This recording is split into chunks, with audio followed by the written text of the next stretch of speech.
السلام علیکم ورحمۃ اللہ وبرکاتہ۔ نحمدہ ونصلی علی رسول الکریم، اما بعد۔ وفاداری وطن سے ہو یہی اسلام کہتا ہے، وفاداری وطن سے ہو یہی اسلام کہتا ہے۔ ہم دل کے ہر گوشے میں ہندوستان رکھتے ہیں، چمن اپنا وطن اپنا زمین و آسمان اپنا، چمن اپنا وطن اپنا زمین و آسمان اپنا، جہاں میں سب سے پیارا ہے ہندوستان اپنا۔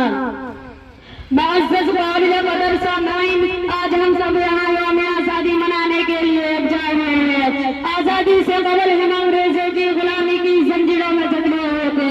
انگریز حکمران بھارتیوں پر ظلم و ستم کیا کرتے تھے۔ مسلسل جدوجہد اور قربانی کے بعد ہمارا ملک 15 اگست 1947 عیسوی کا آزاد ہوا اور بھارت سے انگریزوں کے حکومت کا خاتمہ ہوا۔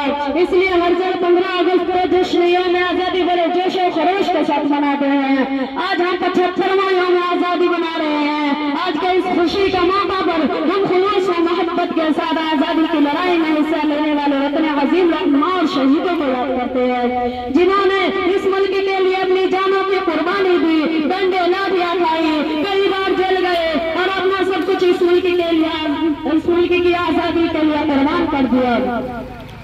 آزادی کی لڑائی شروعاتی دور کے مطالعوں میں بنگال کے نواب سراج الدولہ، شہید اعظم شیر محسود، ٹیپو سلطان، شہید مولانا احمد اللہ شاہ جیسے بے شمار رہنما شامل ہوئے۔ ان کے بعد آزادی ہند کی تاریخ کا نہایت انقلاب آمیز باب ہے۔ روشنیوان تحریک اس تحریک کا ہی نتیجہ تھا کہ کیا مسلمان کیا ہندو ہر کسی کے دل میں ظالم انگریزوں کو بھارت سے بے دخل کرنے کی امنگ پیدا ہوئی۔ اس تحریک کے بانی مولانا عبداللہ سندھی تھے، جن کے قیادت میں مولانا محمود الحسن مرحوم انگریزوں کو بھارت سے باہر کرنے کے لیے ہمیشہ متحرک رہتے تھے۔ اسی طرح